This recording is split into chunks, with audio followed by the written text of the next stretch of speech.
أعوذ بالله من الشيطان الرجيم. بسم الله الرحمن الرحيم. الحمد لله الذي أنزل على عبده الكتاب ولم يجعل له عوجا قيما لينذر بأسا شديدا من لدنه ويبشر المؤمنين الذين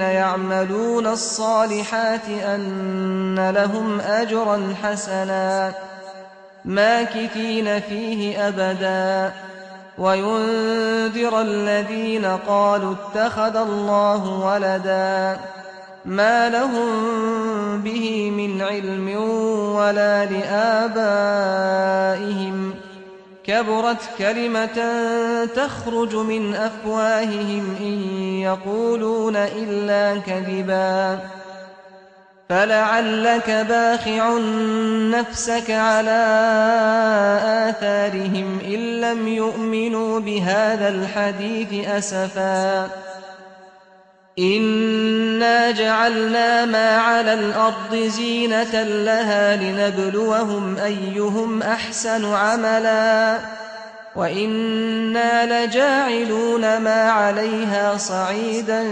جرزا أم حسبت أن أصحاب الكهف والرقيم كانوا من آياتنا عجبا إذ أوى الفتية إلى الكهف فقالوا ربنا آتنا من لدنك رحمة وهيئ لنا من أمرنا رشدا فضربنا على آذانهم في الكهف سنين عددا ثم بعثناهم لنعلم أي الحزبين أحصى لما لبثوا أمدا.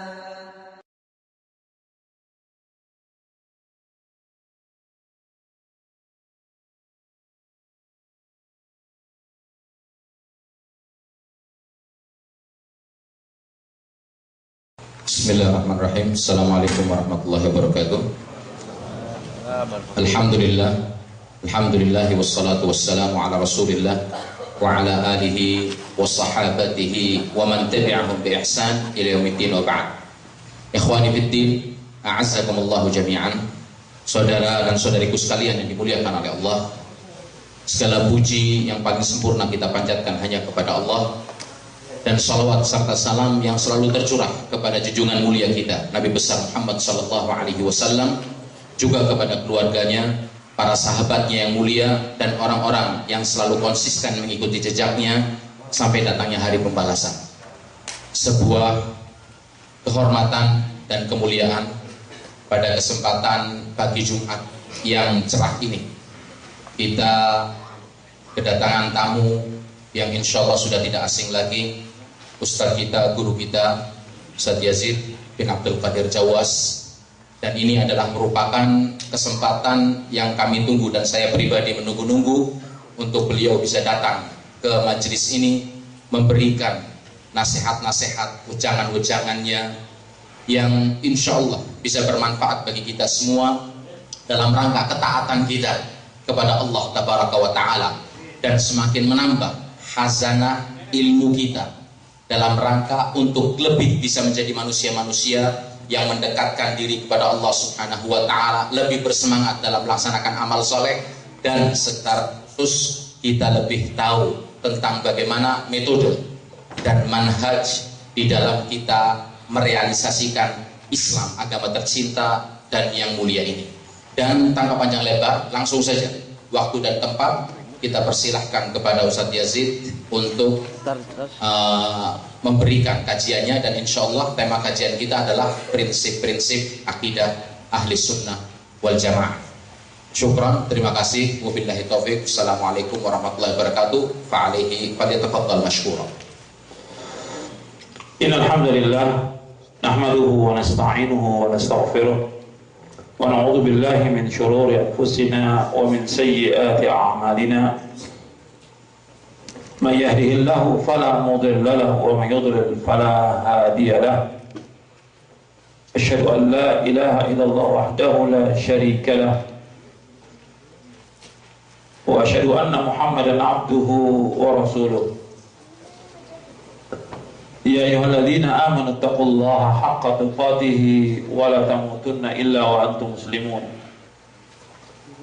يا أيها الناس اتقوا ربكم الذي خلقكم من نفس واحدة وخلق منها زوجها وبث منهما رجالا كثيرا ونساء واتقوا الله الذي تساءلون به والأرحام إن الله كان عليكم رقيبا يا أيها الذين آمنوا اتقوا الله وقولوا قولا سديدا يصلح لكم أعمالكم ويغفر لكم ذنوبكم ومن يطع الله ورسوله فقد فاز فوزا عظيما أما بعد فإن أصدق الحديث كتاب الله وخير الهدي هدي محمد صلى الله عليه وعلى آله وسلم وشر الأمور محدثاتها وكل محدثة بدعة وكل بدعة ضلالة وكل ضلالة في النار. Ayolah ikhwah a'azakumullah, kepada ikhwah dan akhwat yang dimuliakan oleh Allah Subhanahu wa taala. Alhamdulillah, kita bersyukur kepada Allah Subhanahu wa taala atas segala nikmat yang Allah karuniakan kepada kita, nikmat Islam, nikmat iman, nikmat sehat, nikmat afiat, nikmat dijauhkan oleh Allah dari berbagai macam malapetaka. Kita bersyukur kepada Allah Subhanahu wa taala atas segala nikmat yang Allah karuniakan kepada kita, dan kita wajib bersyukur kepada Allah atas seluruh nikmat yang Allah karuniakan. Dan kita berusaha menjadi hamba-hamba yang bersyukur kepada Allah Subhanahu wa taala. Kepada ikhwan dan akhwat, pada pagi hari ini saya diminta untuk mengisi kajian dari buku Prinsip Akidah Ahlus Sunnah wal Jamaah. Buku ini agak tebal ya, tentunya nggak semua dibahas, tapi ada beberapa poin yang kita bahas yang mudah-mudahan bermanfaat untuk kita semuanya. Sebelum kita masuk ke dalam kajian, saya ingatkan bahwa kita datang ke tempat ini untuk ngaji, untuk menuntut ilmu. Karena itu kita niatkan ikhlas karena Allah Subhanahu wa taala. Niatkan bahwa kita datang ke tempat ini untuk thalabul ilmi, untuk mendapatkan ilmu yang bermanfaat, sebagaimana kita selalu dan senantiasa berdoa, sebagaimana Nabi berdoa setiap selesai sholat subuh, bahwa Nabi SAW berdoa, Allahumma inni as'aluka ilman nafi'a wa rizqan thayyiba wa amalan mutaqabbala. Setiap selesai sholat subuh, Nabi SAW berdoa, Allahumma inni as'aluka ilman nafi'a, ya Allah, kumohon kepada Engkau ilmu yang bermanfaat, wa rizqan thayyiba, rezeki yang halal, wa amalan mutaqabbala, dan amal yang diterima. Jadi kita ingin kita mendapatkan ilmu yang bermanfaat.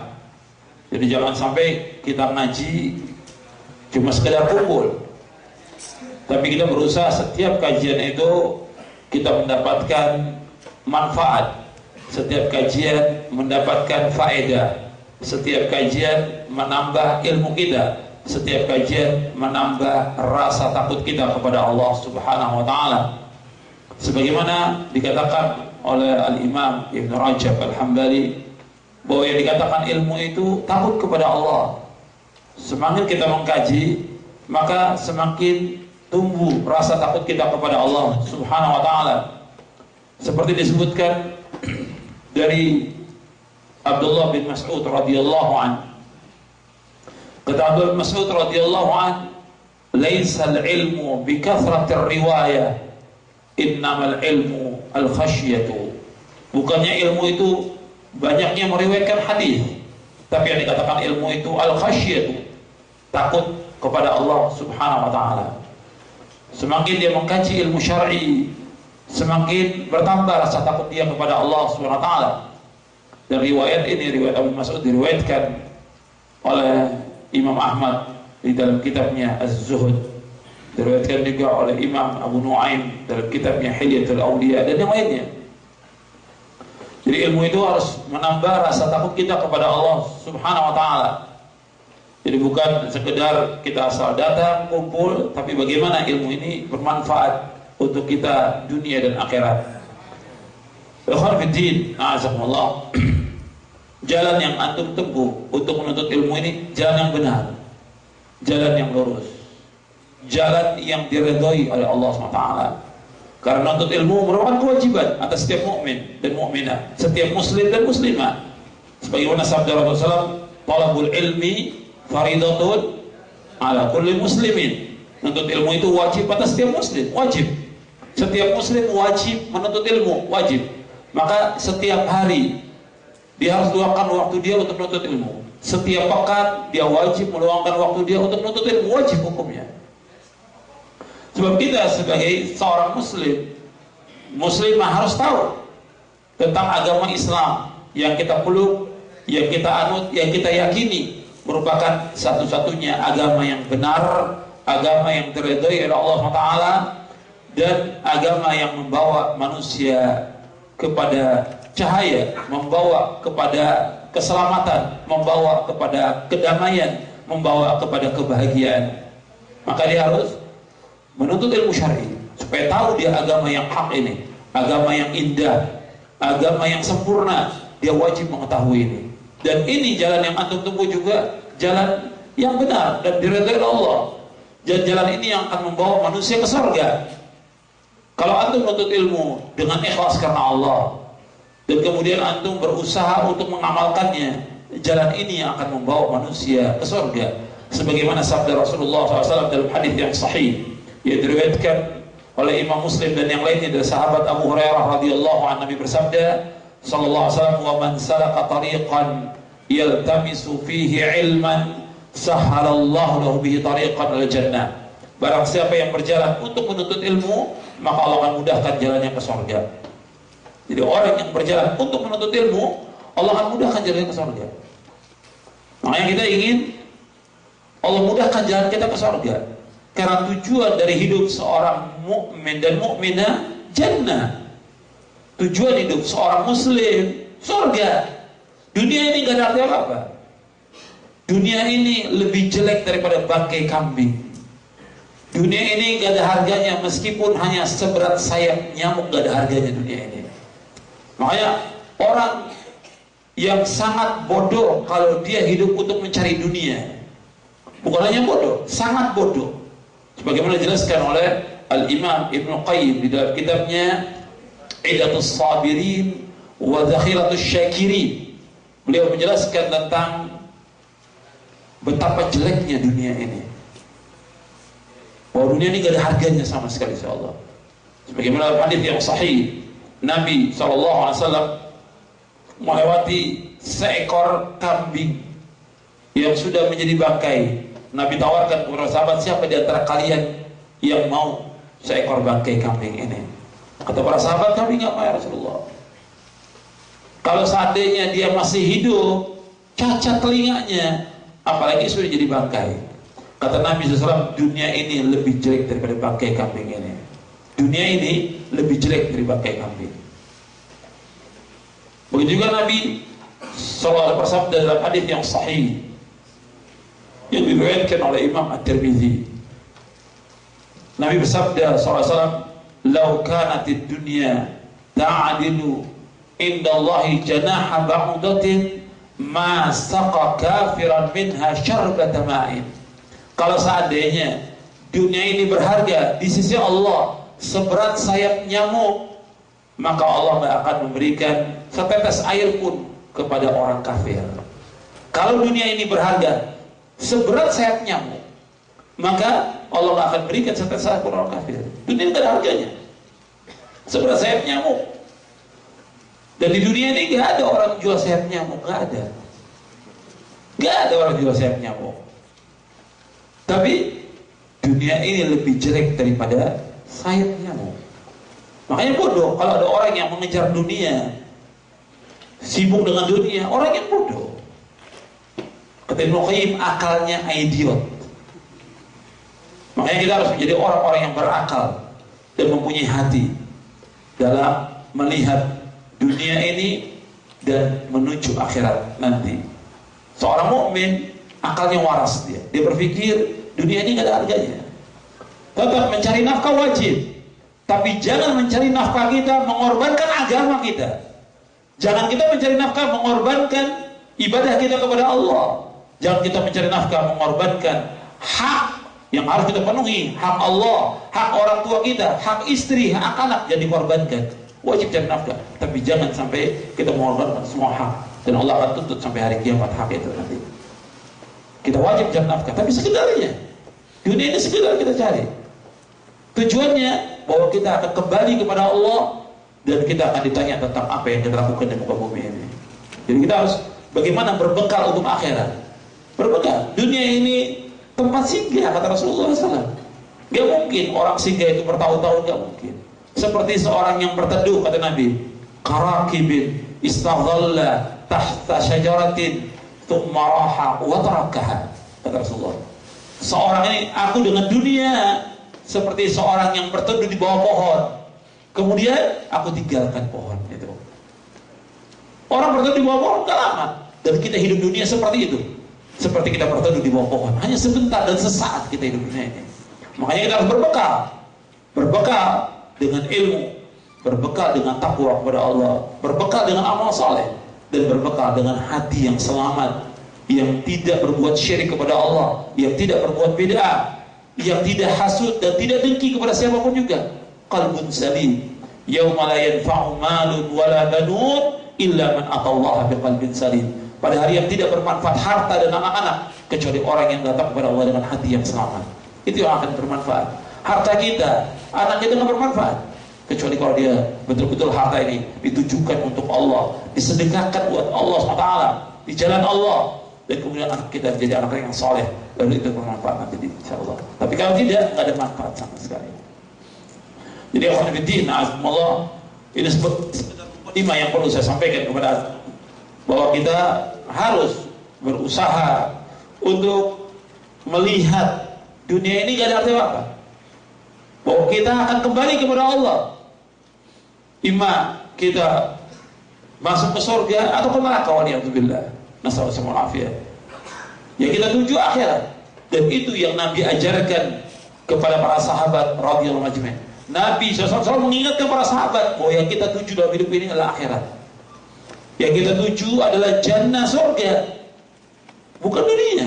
Dan itu berulang-ulang Nabi ingatkan, berulang-ulang.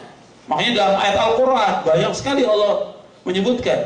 Tidak ada satupun dalam Al-Quran Allah menyebutkan pujian kepada dunia. Tidak pernah ada dan tidak akan ada. Dalam hadis Nabi tidak ada pujian kepada dunia. Yang ada celaan kepada dunia. Yang Allah puji adalah akhirat. Dunia ini Allah menyebutkan wa mal hayatud dunya illa mata'ul ghurur, dan tidak ada kehidupan dunia kecuali kehidupan yang menipu. Ya rugi kalau kita cari dunia. Sekedarnya aja. Sekarang kita harus berlomba-lomba bagaimana menuju akhirat. Dengan menuntut ilmu syar'i, dengan mengamalkan ilmu syar'i, dengan kita mendakwakan kepada keluarga ilmu syar'i ini. Ini bermanfaat. Jangan cari dunia. Dunia ini gak ada arti apa-apa. Hatta kita punya uang miliaran, insya Allah gak ada arti apa-apa kecuali kalau dia sedekahkan, dia infakkan, dia wakafkan, dia membantu orang-orang yang susah, orang yang miskin dan yang lain, manfaat. Jadi ini sebagai mukadimah yang perlu diperhatikan, bahwa tujuan hidup kita adalah akhirat. Itu harus kita ingat seumur hidup kita. Jangan sampai kita disibukkan oleh dunia, jangan, rugi kita disibukkan oleh dunia. Dunia ini hanya sekedarnya saja, seperti yang dilakukan oleh para sahabat radhiyallahu anhum ajma'in. Mereka adalah orang-orang yang menang, orang-orang yang bahagia, orang-orang yang sukses. Kalau kita mau lihat orang yang sukses, para sahabat sukses dia. Dunia sukses, akhirat sukses mereka. Tapi yang dituju adalah akhirat, dunia akan ke bawah. Tapi kalau sibuk dunia tinggalkan akhirat, maka rugi kita. Waliyadzubillah, nasallallahu alaihi wasallam. Ya Allah, di antara bekal yang harus kita perhatikan yaitu ilmu syar'i. Dari ilmu syar'i yang paling mulia dari seluruh ilmu syar'i ini, masalah akidah. Kita wajib menuntut ilmu. Dan kalau disebutkan dalam Al-Quran atau dalam hadis Nabi SAW atau dalam athar sahabat tentang keutamaan ilmu, yang dimaksud ilmu syar'i, ilmu yang dasarnya Al-Quran, As-Sunnah, menurut pemahaman para sahabat, itu yang dimaksud dengan ilmu. Kalau disebutkan ilmu, itu yang dimaksud. Dari seluruh ilmu yang paling mulia adalah masalah akidah. Dari seluruh ilmu yang paling mulia dari ilmu syar'i ini masalah akidah. Karena masalah akidah ini masalah keyakinan, masalah dasar. Seorang itu dia bisa menjadi baik dan tidak tergantung dari keyakinan dia dalam beragama. Seorang itu akan bahagia atau tidak tergantung dari keyakinan dia yang benar atau tidak. Ketika dia mempunyai keyakinan yang salah, dan ini yang berbahaya buat dia. Meskipun dia beribadah kepada Allah SWT, tapi keyakinannya dia salah, sesat dia. Meskipun dia ibadah kepada Allah, kita rugi. Makanya harus punya keyakinan yang benar, yang akan menyelamatkan kita dari berbagai macam bentuk penyelewengan, kesesatan, perpecahan, dan yang lainnya. Kita harus berpegang pada akidah yang hak ini. Akidah yang diajarkan oleh Rasulullah SAW kepada para sahabatnya, yang diajarkan oleh para sahabat kepada semua para tabi'in dan yang lainnya. Jadi ikhwan fillah, azakumullah, masalah akidah ini masalah penting yang wajib kita berpegang dengan akidah ini. Ada orang-orang yang berpegang kepada akidah yang salah, akhirnya gimana? Rusak hidupannya, tidak barokah hidupnya, meskipun dia beribadah kepada Allah. Saya ambil contoh, dan contoh ini banyak. Saya ambil 2 contoh. Antum pernah dengar, ya mungkin pernah dengar antum, atau mungkin pernah dibahas tentang Khawarij. Pernah dengar antum ya? Pernah Khawarij.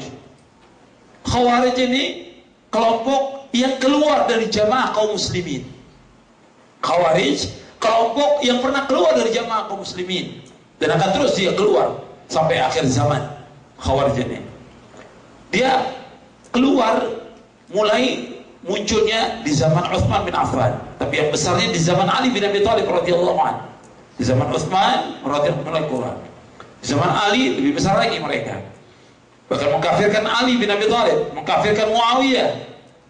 Kehidupannya dia dalam masalah ibadah, Masya Allah, ibadahnya luar biasa. Dan disebutkan oleh Rasulullah, ibadahnya Khawarij luar biasa, mengalahkan ibadahnya sahabat. Puasanya, bangunnya di tengah malam, dan yang lainnya luar biasa. Tapi Nabi menyebutkan mereka menyimpang dari siratal mustaqim. Bahkan Nabi mengatakan dalam hadisnya yang hasan, Nabi bersabda, al-khawariju kilabun nar. Khawarij anjing-anjingnya neraka, kata Rasulullah SAW. Meskipun dia ibadahnya benar, artinya ibadahnya Masya Allah, sholat malamnya, sholat 5 waktunya, kemudian yang lain-lain, puasanya, tapi mereka menyimpang. Bahkan baca Quran, di antara mereka hafal Quran. Cuma mereka, kata Rasulullah, baca Al-Quran, yamruquna minas sahmi, yamruquna minad din kama yamruqu minas sahmi. Kata Rasulullah, dia keluar dari agama sebagaimana keluar anak panah dari busurnya. Dan beliau yang disebutkan, saya qira'ul Quran rijalun la yujawizu hanajirahum yamruquna minad din kama yamruqu sahmu minar ramiyah. Kata Rasulullah, nanti akan ada orang-orang yang membaca Al-Quran, tapi Quran yang dibaca tidak melewati tenggorokan mereka, tidak sampai ke hati mereka. Mereka keluar dari agama Islam ini sebagaimana keluar anak panah dari busurnya. Sesat. Kenapa? Menyimpang dari keyakinan yang benar yang diajarkan oleh Rasulullah SAW. Dari akidah yang benar, dia punya keyakinan bahwa orang yang berbuat dosa besar kafir, penguasa yang tidak berhukum dengan hukum Allah kafir, keluar dari Islam. Ini penyimpangan. Makanya disesatkan oleh Rasulullah SAW. Contoh yang kedua, yang kedua seperti Syiah. Ini juga sesat. Bahkan kalau kita lihat ajaran Syiah jauh dengan ajaran Islam. Yang pokok bukan bicara soal sholatnya, bukan soal mut'ahnya, Tapi yang pokok bisa soal apa? Bisa soal apa dulu? Yang pokok akidah. Akidahnya sudah beda dengan akidah Ahlussunnah wal Jamaah, beda sudah. Syiah menganggap bahwa Ali sebagai Tuhan, dibakar oleh Ali bin Abi Thalib radhiyallahu anhu arda, dibakar. Yang buat agama Syiah adalah Abdullah bin Sabah al-Yahudi laknatullah alaihi. Kemudian dia juga mengatakan bahwa sahabat-sahabat, keyakinan ini, sahabat-sahabat menurut mereka sesudah wafatnya Rasulullah apa? Kafir menurut Syiah. Padahal sahabat orang-orang yang mulia diabadikan Allah dalam Al-Quran. Mereka diridhai oleh Allah dan dijamin dengan surga para sahabat. Yang Nabi mengatakan bahwa para sahabat merupakan khairun nas, sebaik-baik manusia dari seluruh manusia di muka bumi ini. Tapi dikatakan oleh orang Syiah apa? Kafir. Quran ini Al-Quran. Menurut orang Syiah, Al-Quran yang ada ini tidak sama dengan Al-Quran mereka. Mereka punya 3 kali Quran ini. Keyakinan bagi mereka dan termaktub dalam kitab-kitab mereka.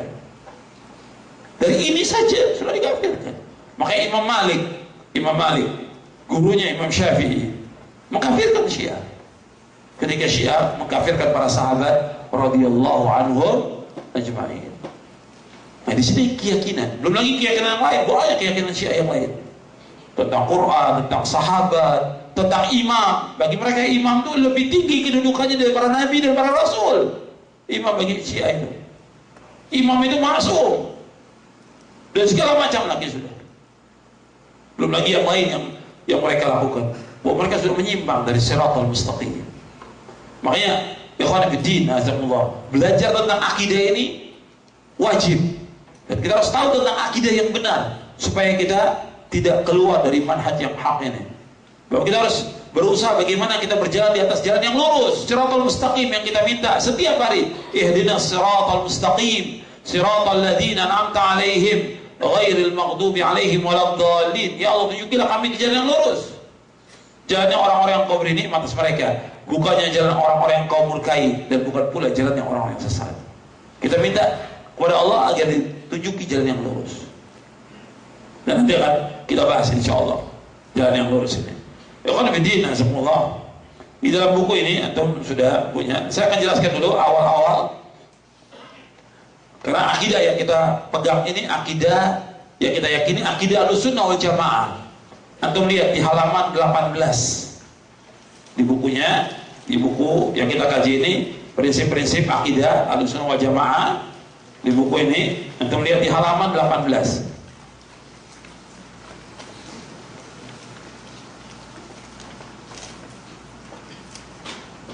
Kalau tentang akidahnya itu di halaman 15, halaman 16 tentang akidah.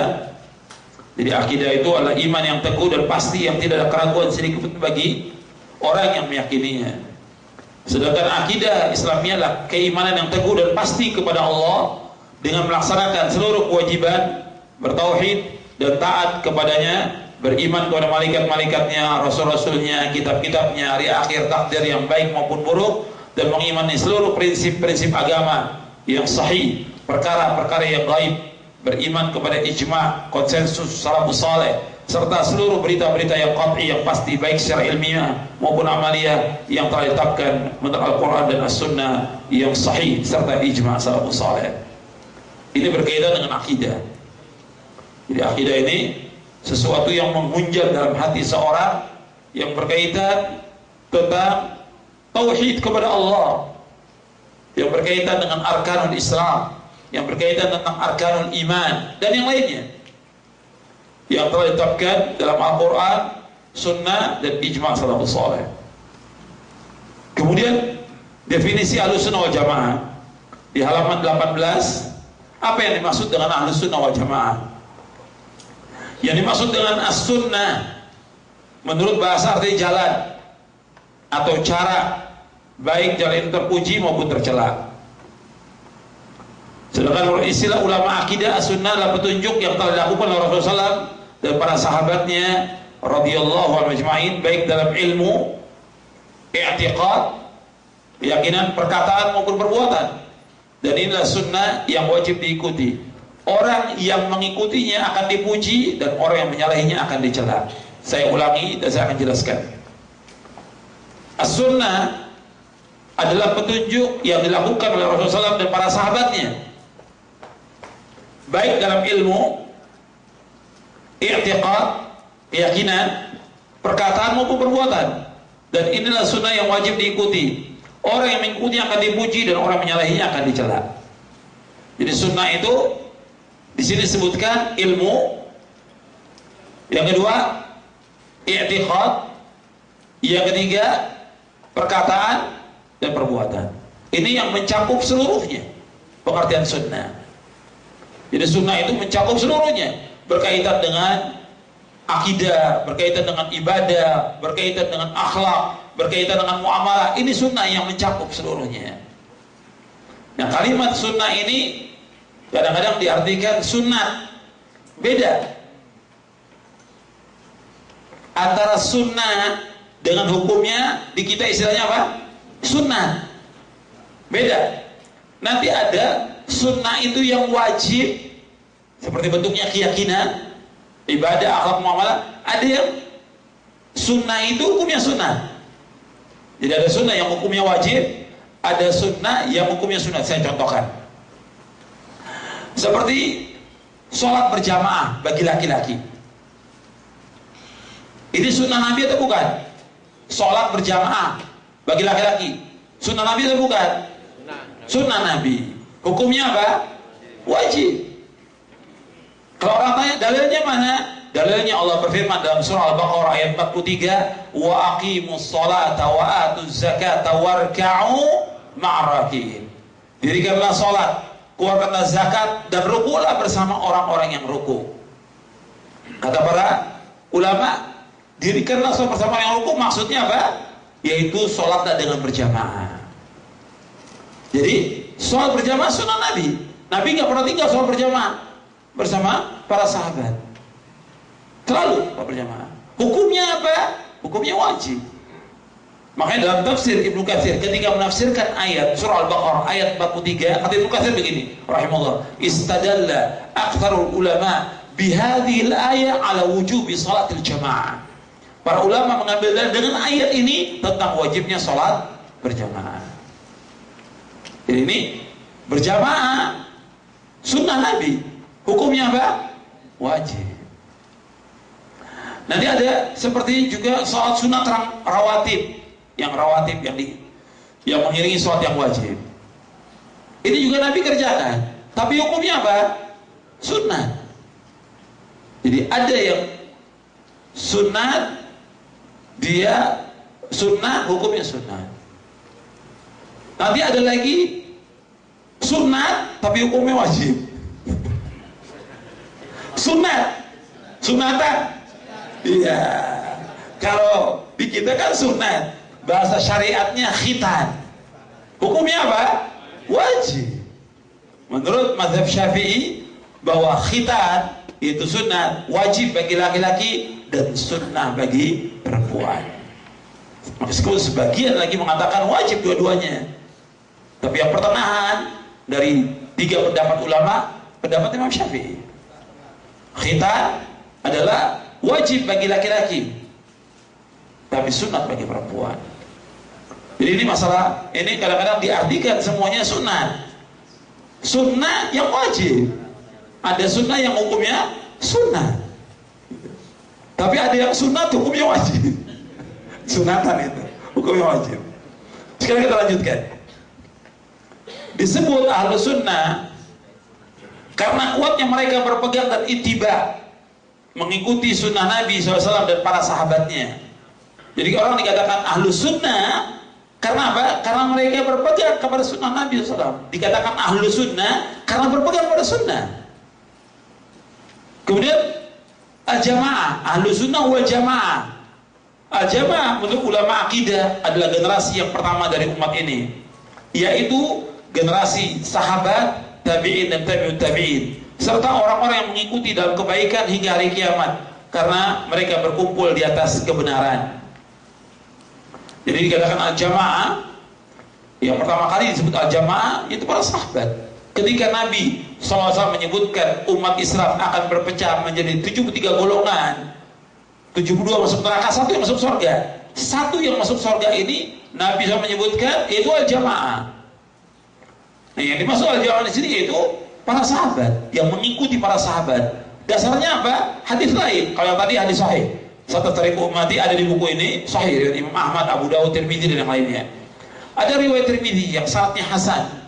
Yaitu Nabi menyebutkan ketika menyebutkan tentang perpecahan umat, Nabi menyebutkan yang selamat satu golongan itu ma ana alaihil yauma wa ashabi. Itu orang-orang yang mengikuti aku dan para sahabatku. Jadi yang selamat satu golongan itu yang dikatakan al-jamaah yaitu orang-orang yang mengikuti aku dan para sahabatku.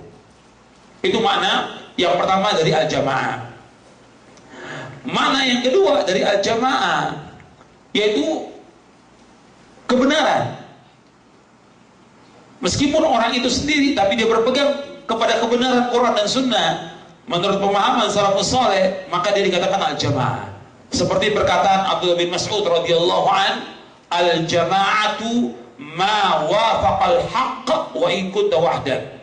Jamaah itu yang sesuai dengan kebenaran meskipun kau sendiri. Jadi jamaah itu yang sesuai dengan kebenaran meskipun kau sendiri. Jadi kalau kita di satu tempat sendirian tapi kita berpegang teguh pada Quran Sunnah menurut pemahaman salafus saleh, tetap kita dikatakan jamaah. Yang ketiga, mana jamaah adalah yaitu orang yang berkumpul di bawah ulil amri. Itu jamaah. Jadi ulil amri, kemudian orang membaiat ulil amri ini, maka itu dikatakan al-jamaah. Dan gak boleh orang keluar dari ulil amri ini. Seperti di Saudi ini, ya di Saudi ini ada raja dan orang-orang baiat, maka ini namanya al-jamaah. Ketika ada orang yang menyempal, memberontak, maka dia keluar dari jamaah dan diancam dengan ancaman yang keras oleh Rasulullah SAW, orang yang keluar dari jamaah kaum muslimin. Tapi yang dimaksud di sini adalah penguasa, bukan membuat jamaah-jamaah sendiri, bukan. Bab di kita banyak jamaah. Ya ada jamaah Islam jamaah, ada jamaah muslimin, segala macam. Yang mereka membaiat imamnya, kemudian nanti yang lain gak setuju bikin lagi terus sampai ada ratusan jamaah. Jadi gak boleh dalam Islam. Ini justru membawa kepada apa? Perpecahan. Bahkan sampai kepada pertumpahan darah. Dan gak boleh. Bahwa ada satu khalifah yang dibaiat, pemimpin yang besar itu yang boleh taati. Yang lainnya tidak boleh. Bahwa kalau ada berapa khalifah disuruh oleh Nabi untuk dibunuh. Idza buya khalifataini faqtul adahuma. Apabila 2 khalifah dibaiat, bunuh salah satunya, kata Rasulullah. Dan hadis ini sahih, diriwayatkan oleh Imam Muslim dalam sahihnya. Jadi ini pengertian tentang Ahlus Sunnah wal Jamaah. Jadi al-jamaah karena mereka bersatu di atas kebenaran, tidak mau berpecah belah dalam urusan agama, berkumpul di bawah kepemimpinan para imam yang berpegang kepada al-haq, tidak mau keluar dari jamaah mereka dan mengikuti apa yang telah menjadi kesepakatan salaful ummah. Kesimpulannya, jadi Ahlus Sunnah wal Jamaah adalah orang yang mempunyai sifat dan karakter. Coba kita lihat di halaman 19. Jadi Ahlus Sunnah wal Jamaah adalah orang yang mempunyai sifat dan karakter mengikuti sunnah Nabi sallallahu alaihi wasallam dan menjauhi perkara-perkara yang baru dan bid'ah dalam agama. Jadi dia mengikuti sunnah dan menjauhi perkara-perkara yang baru, perkara bid'ah. Nah, kadang-kadang disebut juga dengan istilah ahlul hadis, ahlul athar, ahlul ittiba', ta'ifah al-mansurah, al-firqah an-najiyah, al-ghuraba. Tentang munculnya istilah ini munculnya sudah lama, ya, sejak munculnya ahlul bidah maka dikatakanlah ahlus sunnah. Pada hakikatnya kalimat ini nggak perlu kalau tidak muncul ahlul bidah. Ketika muncul, membedakan yang mana ahlus sunnah, yang mana ahlul bidah.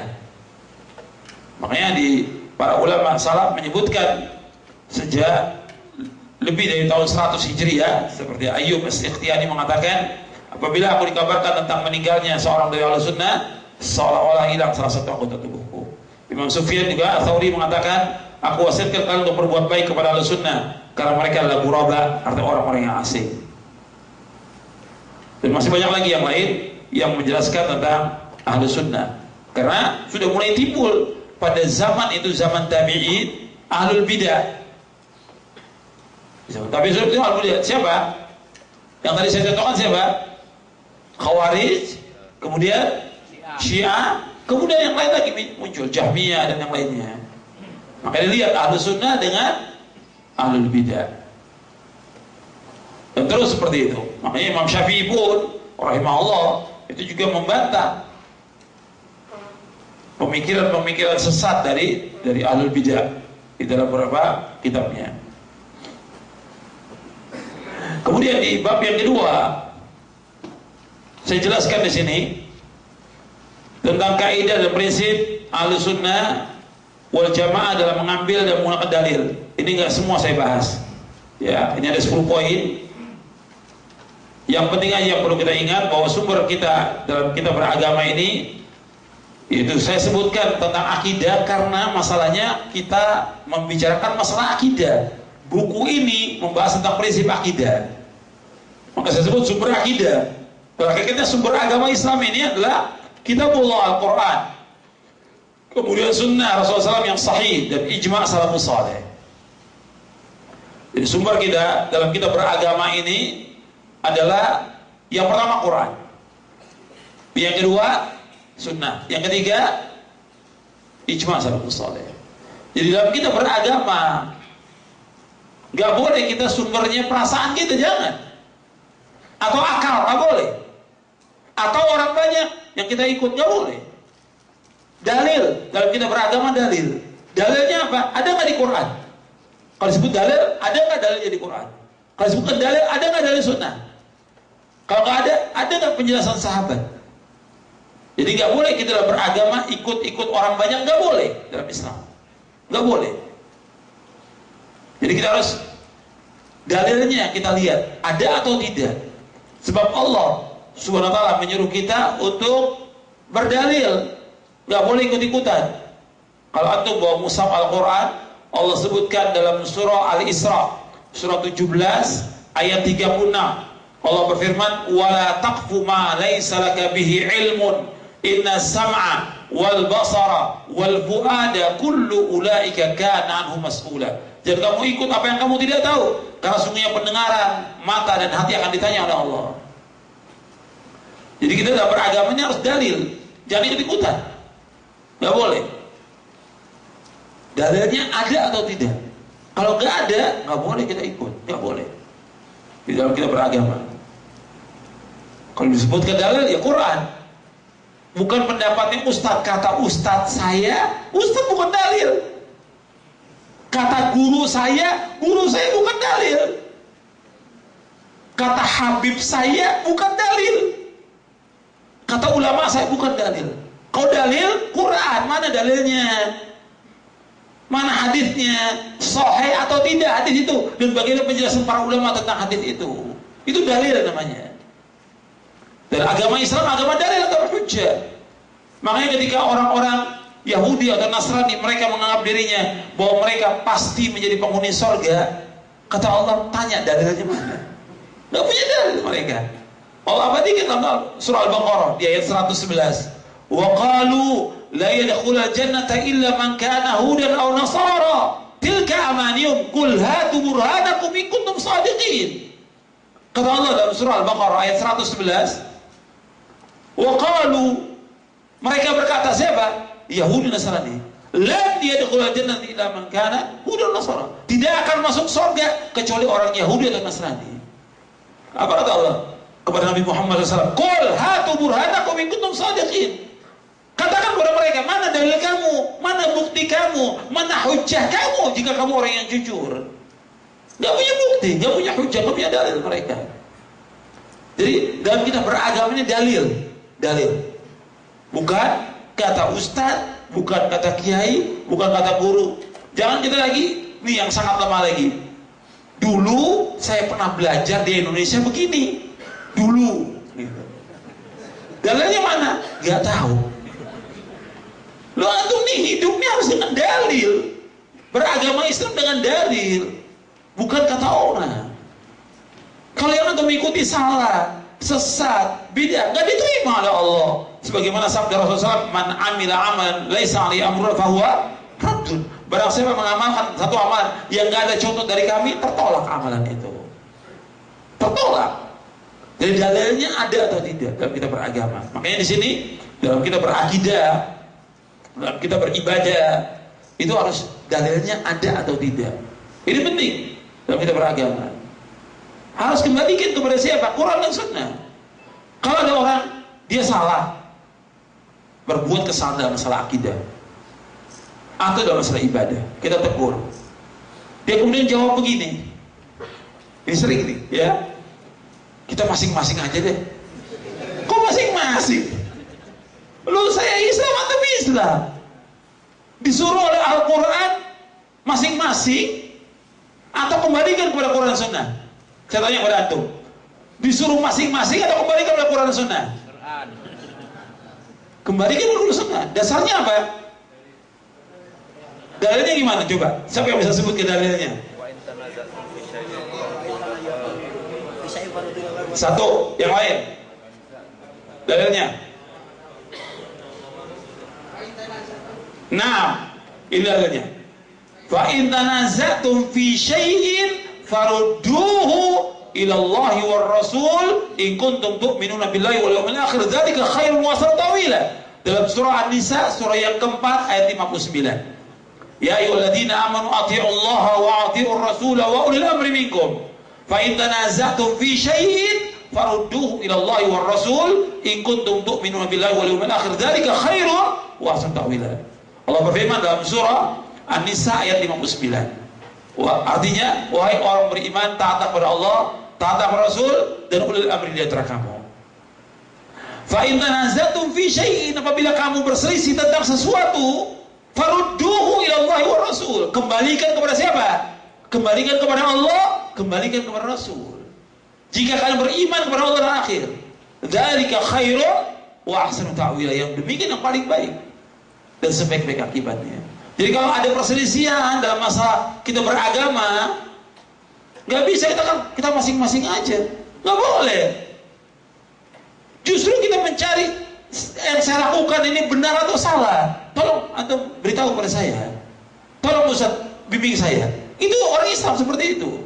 Bukan masing-masing. Berarti yang ditonjolkan pada dia ketika mengatakan masing-masing, apa yang ditonjolkan? Hawa nafsu. Yang ditonjolkan apa? Ego. Yang ditunjukkan apa? Dia apa? Tabiatnya yang jelek, bukan. Mestinya dia tunjukkan tawadhu. Saya ini nggak ngerti, tolong beritahu kepada saya. Jangan masing-masing. Kalau orang kafir mungkin ngomong begitu nggak apa-apa. Lakum dinukum waliyadin.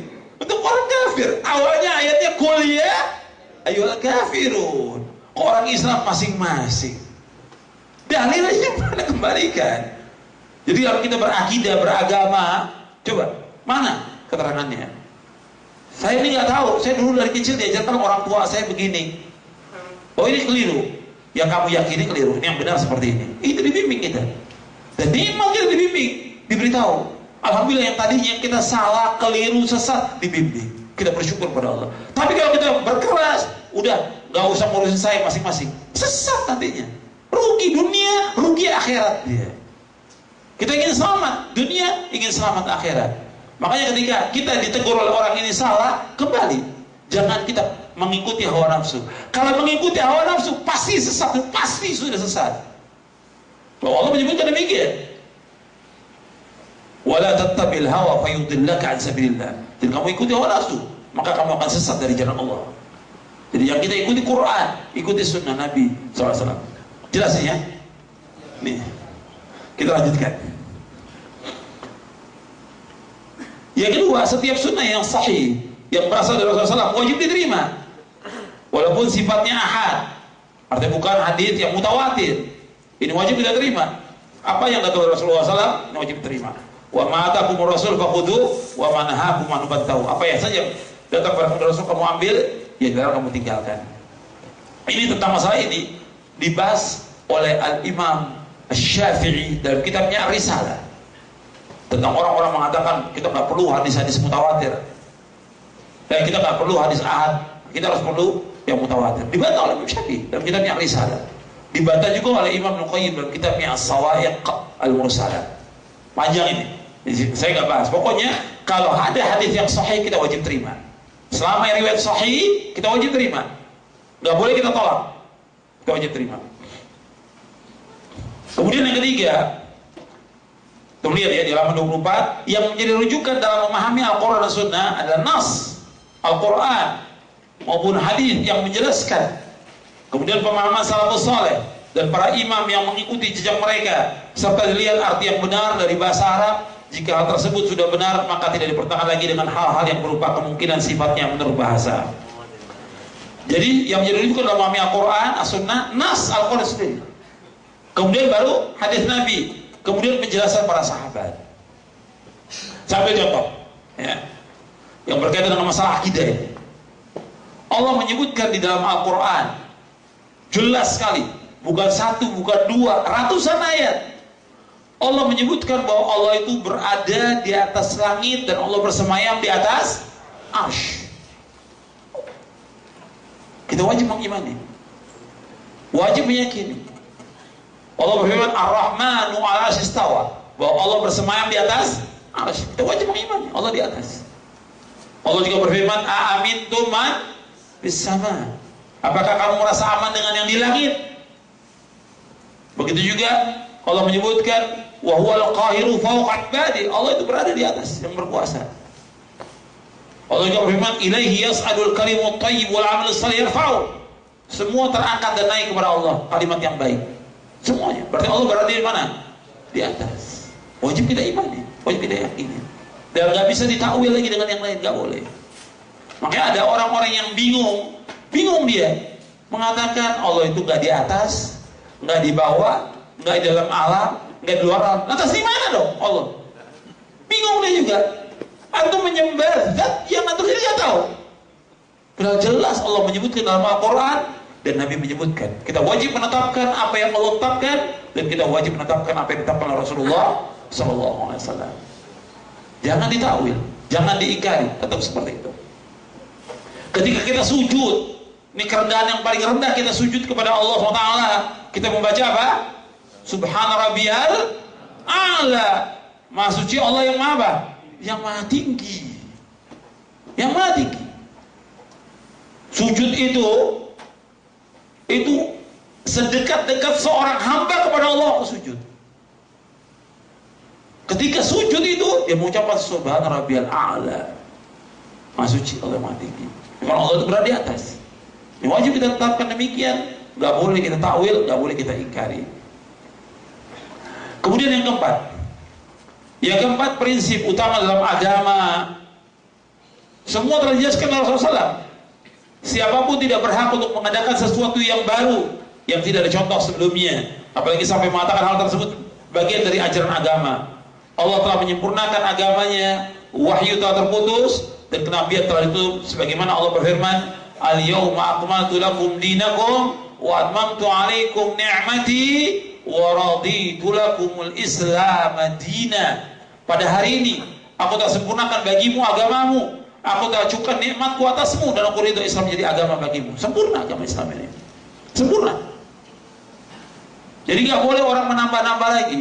Semua Nabi sudah jelaskan kepada umat Islam, semuanya Nabi sudah jelaskan. Yang membawa manusia ke surga Nabi sudah jelaskan, yang membawa manusia ke neraka Nabi sudah jelaskan lengkap. Dalam hadis yang diriwayatkan dari sahabat Abu Dzar, yang diriwayatkan oleh Imam At-Tabrani dalam kitabnya Mu'jamul Kabir, Rasulullah bersabda, "Ma baqiya syai'un yuqarribu minal jannati wa yuba'idu minan nari illa waqad buyyina lakum." Tidak tersisa sedikit pun juga apa saja yang membawa manusia ke surga dan membawa manusia ke neraka sudah dijelaskan. Yang membawa manusia ke surga Nabi sudah jelaskan lengkap semuanya. Yang membawa manusia ke neraka Nabi jelaskan lengkap semuanya. Gak ada yang tersisa dari agama ini. Kewajiban kita sebagai umat Islam yaitu apa? Ittiba kepada Rasulullah SAW. Yang kita wajib ikuti siapa? Rasulullah atau ulama? Rasulullah SAW. Allah berfirman dalam surah Ali Imran, surah yang ketiga ayat 31. Allah berfirman, "Qul in kuntum tuhibbunallaha fattabi'uni yuhibbukumullah wa yaghfir lakum dzunubakum wallahu ghafurur rahim." Katakanlah, seandainya kamu cinta kepada Allah, ikuti siapa? Ikuti siapa? Ikuti Rasulullah. Fattabi'uni, ikuti Rasulullah. Misalnya Allah akan cinta kepada kamu, dan Allah akan mengampuni dosa-dosa kamu, dan Allah Maha Pengampun lagi Maha Penyayang. Yang kita ikuti bukan ustaz, bukan guru, bukan kiai, bukan habib, bukan ulama, Rasulullah kita ikut. Ulama membantu kita untuk menjelaskan jalan menuju dalil. Ulama membantu kita menjelaskan dalil kepada kita. Ditunjukkan di kitab ini, dalilnya ini, ulama menunjukkan. Yang kita ikut ulamanya atau dalilnya? Dalil yang kita ikut. Dalil yang kita ikut. Dan ini keyakinan yang harus kita pegang. Kita gak akan bisa dibohongi oleh siapapun juga. Kalau kita berpegang dengan dalil, dengan wahyu, dengan Quran wa sunnah, kita pegang, gak akan dibohongi oleh orang.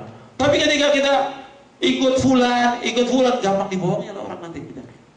Dan gampang disesatkan oleh manusia. Tapi kalau kita dalil, gak bisa goyah kita.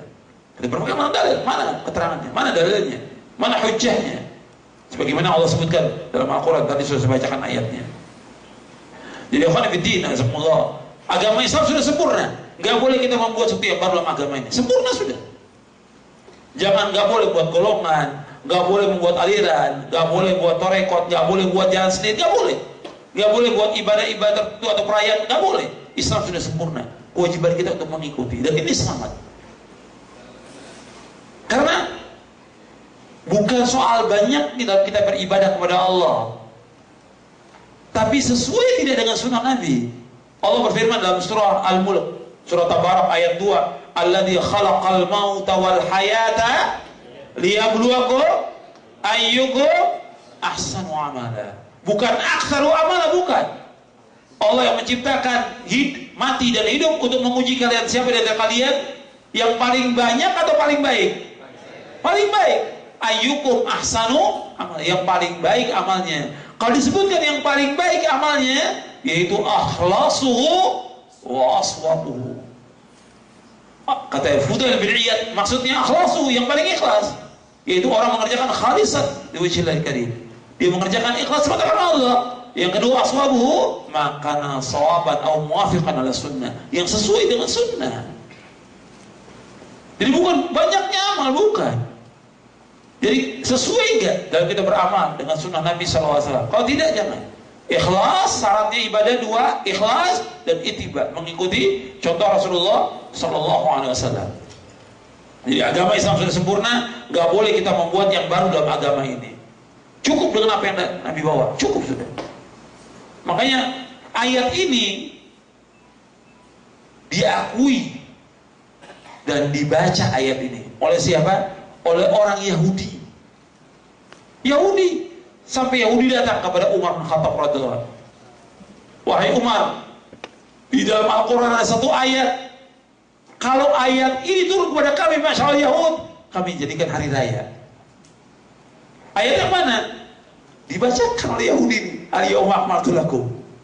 Kemudian kata Umar, aku tahu tentang turunnya ayat ini dan aku ada di situ, yaitu di Arafah, di sore hari di padang Arafah, di saat terkabulnya semua doa. Aku ada di situ, kata Umar. Kata al-yawma akmaltu lakum dinakum wa atmamtu alaikum ni'mati wa raditu lakumul Islam dinan. Sempurna agama ini, gak boleh kita tambah-tambah, gak boleh berbuat bidah, gak boleh. Makanya Nabi bersabda, antum lihat hadisnya di halaman 25, Rasulullah SAW bersabda dari sahabat Aisyah radhiyallahu anha wa ardaha, qala Rasulullah, man ahdatha fi amrina hadza ma laysa minhu fa huwa radd.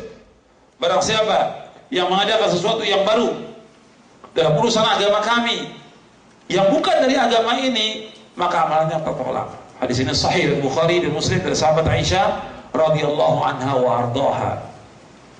Jadi agama Islam sudah sempurna, nggak boleh tambah-tambah. Sudah, kita ikuti yang datang dari Nabi.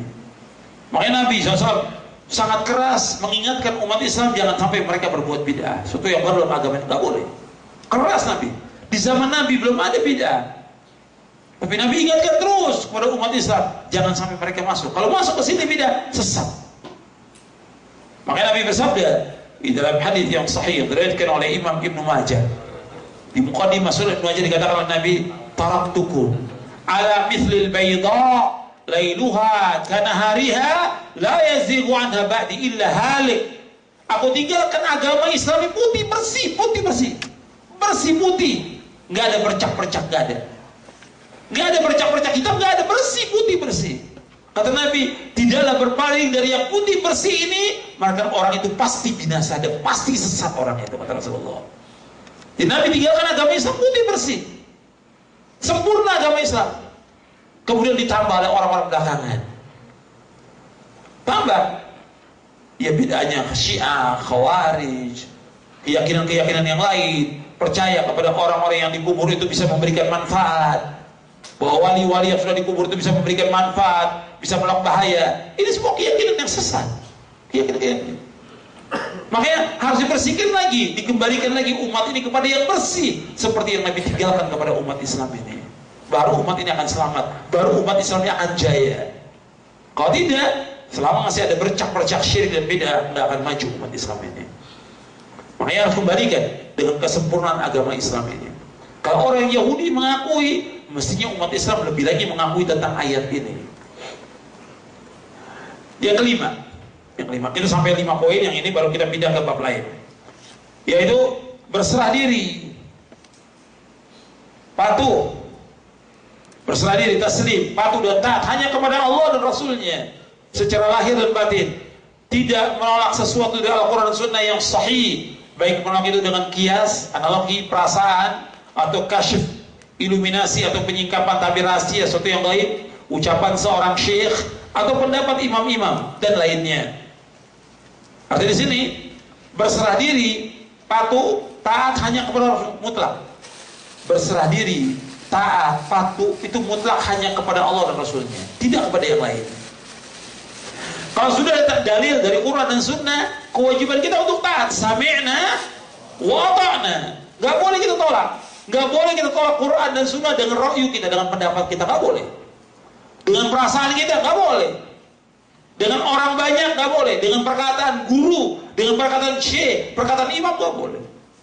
Hatta imam-imam, Imam Hanafi, Maliki, Syafi'i, Hambali, rahimahumullahul jami', semua mengatakan, kalau ada pendapatku menyalahi sunnah Rasulullah, buang apanya? Buang pendapatku, kamu ikuti siapa? Sunnah Rasulullah. Semua imam, Imam Hanafi, Maliki, Syafi'i, Hambali, rahimahullah. Dan dibawakan dalam beberapa kitab. Saya bawakan juga di buku Sifat Salat Nabi, di Muqaddimah Sifat Salat Nabi, bisa nanti melihat di buku Sifat Salat Nabi, saya bawakan pendapat para imam itu dengan rujukannya. Semua imam mengatakan, kalau ada pendapatku menyalahi sunnah Rasulullah, buang pendapatku. Termasuk gurunya Imam Syafi'i, Imam Malik rahimahullah. Imam Malik, kulluna radun wa mardudun illa sahib hadzal qabr. Setiap kita ini bisa menolak dan ditolak, kecuali yang penghuni kubur ini, itu Rasulullah SAW. Enggak boleh ditolak pendapatnya. Kita wajib sami'na wa ata'na. Taat, taslim ke Rasulullah. Wajib. Kalau enggak, akan membawa kepada kebinasaan. Makanya Allah menyebutkan dalam Al-Quran, lihat di sini ayatnya. Dalam surah An-Nisa ayat 65 Allah berfirman, "Fala wa rabbika la yu'minuna hatta yuhakkimuka fima shajara bainahum, thumma la yajidu fi anfusihim harajan mimma qadaita wa yusallimu taslima." Demi Rabbmu, mereka tidak akan beriman sebelum mereka menjadikan engkau Muhammad sebagai hakim dalam perkara yang mereka proseskan di antara mereka, dan tidak ada rasa keberatan dalam hati mereka terhadap apa yang kau putuskan, dan mereka menerima dengan sepenuhnya. Jadi ikhwan fillah, azakumullah, ketaatan kepada Rasulullah ini mutlak. Kalau ada sesuatu perkara, maka kita lihat dalilnya ada atau tidak. Kalau dalilnya ada, tinggalkan kebiasaan kita yang lama atau perbuatan bid'ah, kita tinggalkan. Kita taslim kepada dalil yang ada ini. Tunduk, pasti. Gak boleh ada rasa hal, kalau Allah dan Rasul putuskan satu perkara, gak boleh ada rasa sempit dalam dada kita, gak boleh. Kita wajib taslim, terima, sami'na wa ata'na. Dan ini orang-orang yang bahagia. Jadi ikhwan fillah, azakumullah, tentang ketaatan kepada Rasulullah ini mutlak. Kalau kita ingin bahagia, taat kepada Rasulullah sallallahu alaihi wasallam. Para sahabat adalah orang-orang yang taat kepada Rasulullah. Makanya umat Islam, mereka semuanya dijamin dengan surga apabila mereka taat kepada Rasulullah sallallahu alaihi wasallam. Dalam hadis yang sahih yang diriwayatkan oleh Imam Bukhari, Nabi bersabda sallallahu alaihi wasallam, "Kullu ummati yadkhuluna jannah illa man aba Qila wa man ya'ba ya Rasulullah? Qala man ata'ani dakhala jannah wa man asani faqad aba.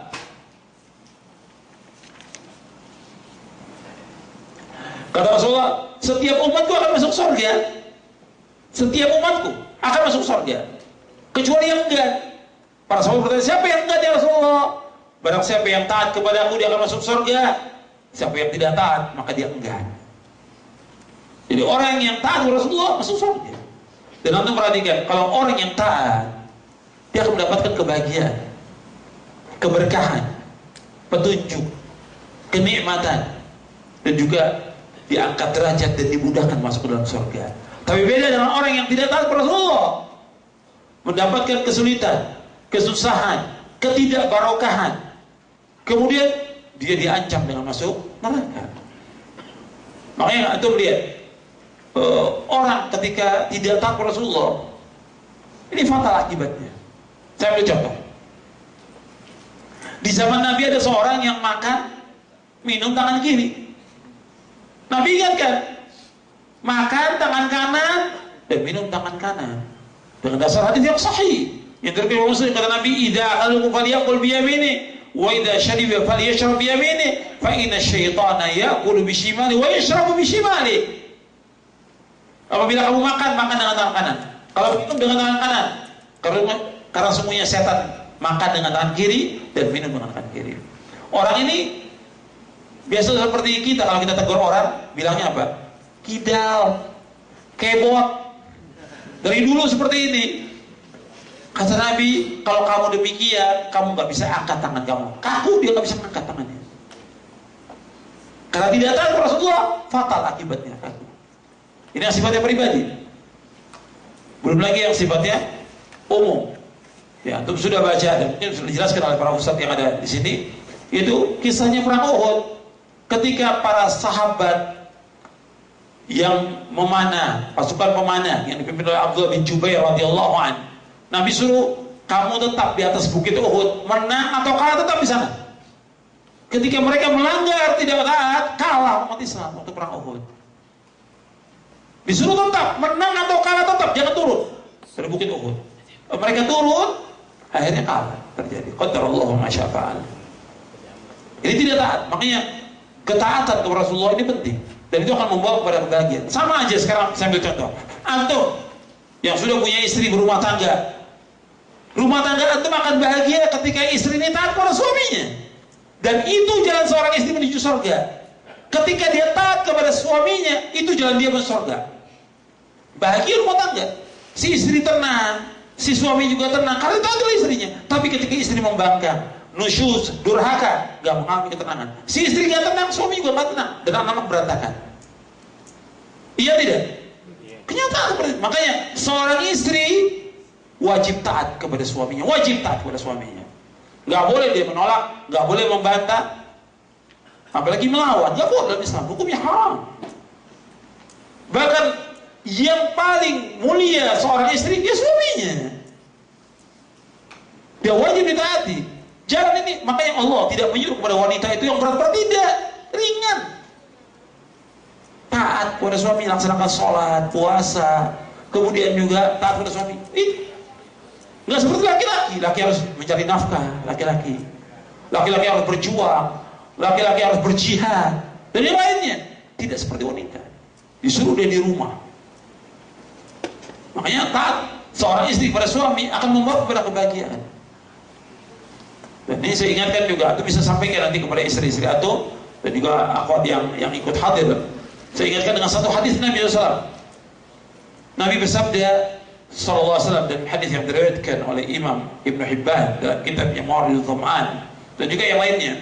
Nabi SAW bersabda, "Idza shallatil mar'atu khamsaha wa shamat syahraha wa hasanat farjaha wa ata'at ba'laha dakhalatil jannati min abwabil jannati sya'at." Kata Nabi, apabila seorang wanita salatkan 5 waktu, dia puasa di bulan Ramadan, dia menjaga kehormatannya, dan dia taat kepada suaminya, maka dia masuk surga dari pintu surga mana saja dia kehendaki. Mudah. Hadis ini sahih, disahihkan oleh Syekh Al-Albani dalam Sahih Jami' Shaghir dan juga beberapa kitab yang lainnya. Apabila seorang wanita salatkan 5 waktu, puasa di bulan Ramadan, menjaga kehormatannya, menjaga kemaluannya, menjaga pakaiannya sempurna, dia pakai jilbab sempurna, dan dia taat kepada suaminya, maka dia masuk surga dari pintu surga mana yang dia kehendaki. Udah.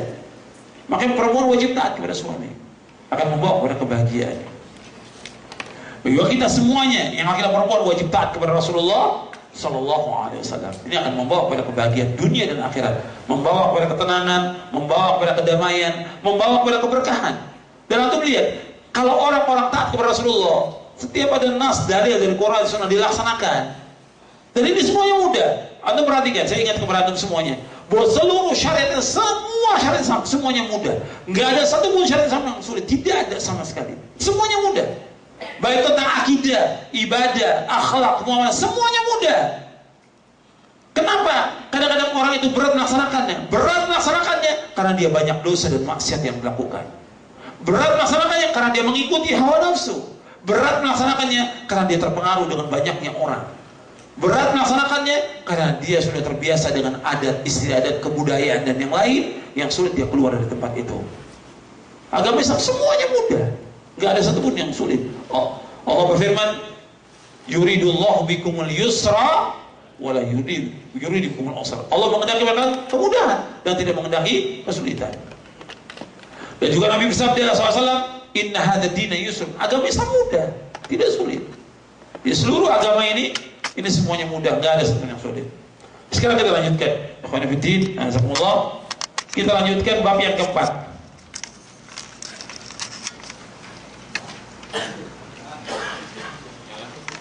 Ya, nanti ada tanya jawab ya. Bab yang keempat, kewajiban ittiba, mengikuti jejak salafus saleh dan menetapkan manhajnya. Untuk melihat halaman 35. Tidak semuanya di sini. Satu atau dua dalil aja saya sebutkan di sini. Tentang wajibnya kita mengikuti jejak salafus saleh, mengikuti jejak para sahabat Rasulullah SAW. Sebab Rasulullah SAW telah memuji bahwa para sahabat merupakan generasi yang terbaik dari umat ini. Khairun nas, sebaik-baik manusia. Dan kita disuruh oleh Rasulullah untuk mengikuti jejak mereka, para sahabat. Allah berfirman di dalam surah Al-An'am ayat 153, atau melihat di halaman 36, 37. Wa anna hadha sirati mustaqiman fattabi'uhu wa la tattabi'us subula fatafarraqa bikum an sabili dzalikum wasaqum bihi la'allakum tattaqun. Dan sungguh inilah jalanku yang lurus, maka ikutilah. Jangan kamu ikuti jalan-jalan yang lain yang akan mencerai-beraikan kamu dari jalan Allah. Demikian Allah perintahkan kepada kamu agar kamu bertakwa. Abdullah bin Mas'ud radhiyallahu anhu berkata, khatta Rasulullah khattan biyadihi thumma qala hadha sabilullah mustaqima wa khatta khututan an yamini wa shimali thumma qala hadhihi subulun mutafarriqatun laysa minha sabilun illa alayhi shaytanun yad'u ilayhi thumma qara qawluhu ta'ala wa anna hadha sirati mustaqiman fattabi'uhu wa la tattabi'us subula fatafarraqa bikum an sabili dzalikum wasaqu bihi la'allakum tattaqun. Rasulullah SAW membuat garis dengan tangannya, kemudian beliau bersabda, ini jalan Allah yang lurus. Lalu beliau membuat garis di kanan kirinya, kemudian beliau bersabda, ini jalan-jalan yang bercerai-berai, jalan-jalan yang sesat. Tidak ada satupun jalan-jalan ini kecuali di dalamnya ada setan yang menyuruh kepadanya. Selanjutnya beliau SAW membaca firman Allah Ta'ala, wa anna hadha sirati mustaqiman, sampai akhir. Dan sungguh ini jalanku yang lurus, maka ikutilah, jangan kamu ikuti jalan yang lain yang akan mencerai-beraikan kamu dari Allah. Demikianlah Allah perintahkan kepada kamu agar kamu bertakwa. Antum lihat di sini, Nabi membacakan ayat dalam surah Al-An'am ayat 153, digaris oleh Nabi, satu garis. Kemudian di kanan kiri garis itu ada garis-garis yang pendek. Kata Nabi, wa anna hadza sirati mustaqiman fattabi'u, dibacakan ayat, ini jalanku yang ikuti. Di kanan kiri garis itu ada garis-garis yang pendek. Kata Nabi, ma min sabirin illa wa alaihi syaitan yad'u ilaihi. Ini tidak ada satupun jalan dari jalan ini, melainkan pasti ada syaitan yang mengajaknya. Pasti ada syaitan yang mengajaknya. Nabi sudah ingatkan, artinya jalan-jalan yang lurus, tapi ada nanti golongan-golongan, firqah-firqah, aliran-aliran yang sesat yang menyimpang dari jalan yang lurus ini. Dan ini Nabi sudah ingatkan, dan terjadi seperti yang kita lihat sekarang ini. Berpecah belah umat Islam, berfirqah-firqah seperti yang kita lihat. Tapi Nabi sudah memberikan solusi kembali ke jalan yang lurus ini. Itu Shiratal Mustaqim. Lebih jelas lagi antum lihat di sini. Lebih jelas lagi antum lihat di halaman 41.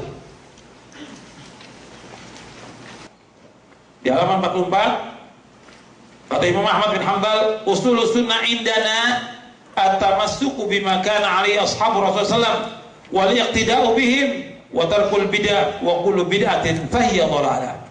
Kata Imam Ahmad Hanbal rahimahullah. Imam Ahmad ini muridnya siapa? Imam Ahmad muridnya siapa? Imam Syafi'i. Imam Ahmad muridnya Imam Syafi'i. Dan beliau adalah imam sunnah. Beliau ahli hadis Imam Ahmad. Sampai kata Imam Syafi'i kepada Imam Ahmad, wahai Imam Ahmad, kau lebih tahu tentang hadis daripada aku. Maka beritahu aku. Untuk menunjukkan apa? Tentang tawadhu'nya siapa? Imam Syafi'i. Meskipun Imam Ahmad muridnya, tapi Imam Syafi'i mengatakan, engkau lebih tahu dariku tentang hadis. Kalau ada yang aku tidak tahu, sampaikan kepadaku. Karena Imam Ahmad imam Ahlussunnah. Dan luar biasa Imam Ahmad ini, luar biasa, Masya Allah. Betul-betul belajar dengan gurunya Imam Syafi'i, dan beliau luar biasa. Kelebihan oleh Allah SWT. Hafal ratusan ribu hadis dengan sanadnya. Ratusan ribu hadis dengan sanad Imam Ahmad, Imam Ahlussunnah. Imam Ahmad mengatakan, usul sunnah indana, yaitu prinsip sunnah, prinsip akidah di sisi kami, at-tamassuk bima kana alaihi ashab Rasulullah, yaitu berpegang teguh dengan apa yang dilaksanakan oleh para sahabat Rasulullah SAW. Wal iqtida'u bihim, dan mengikuti mereka para sahabat. Wa tarkul bid'ah, dan meninggalkan semua bentuk bid'ah. Wa kullu bid'atin fahiya dhalalah, dan semua bid'ah adalah sesat. Ini dalam syarah usul i'tiqad Ahlussunnah wal Jamaah oleh Imam Al-Lalikai. Dalam syarah usul i'tiqad Ahlussunnah wal Jamaah. Iya, boleh. Iya, ini sudah nggak betah pengen saya jawab. Ya, berapa penjelasannya belum selesai ini. Tapi udah nggak betah. Ustadznya juga udah nggak betah, pengen tanya jawab juga. Kita nanti di bab kelima itu ada pembahasan tentang prinsip akidah Ahlussunnah wal Jamaah. Nanti Adom bisa baca satu persatu poin-poinnya. Saya jelaskan. Artinya ini kita bicara tentang prinsip akidah Ahlussunnah. Bagaimana sih akidah Ahlussunnah wal Jamaah? Satu persatu saya jelaskan. Dari mulai tentang agama Islam, tentang rukun iman, tentang tauhid rububiyah, uluhiyah, asma wa sifat. Ini wajib diyakini. Dan yang lainnya ada di sini dalam buku ini. Ya, karena waktu kita juga terbatas, karena ini hari Jumat sampai jam 11 kasih waktu kita. Kalau ada antum mau tanya, silakan untuk menambah penjelasan dari apa yang sudah dijelaskan. Silakan.